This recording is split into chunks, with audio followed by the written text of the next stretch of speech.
माझं नाव कुणाल मानाळे, राहणार पिंपळी। मी PMEGP मधून लोन काढले।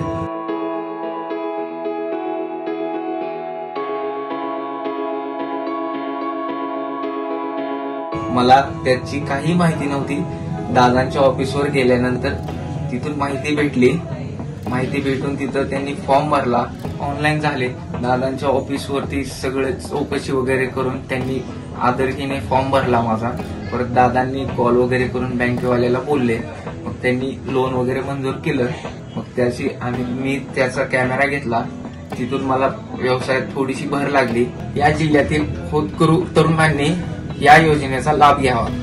तसेच या महायुती सरकारचा आणि राणा दादांचं पूर्ण आभार। दादांचे खूप खूप आभार।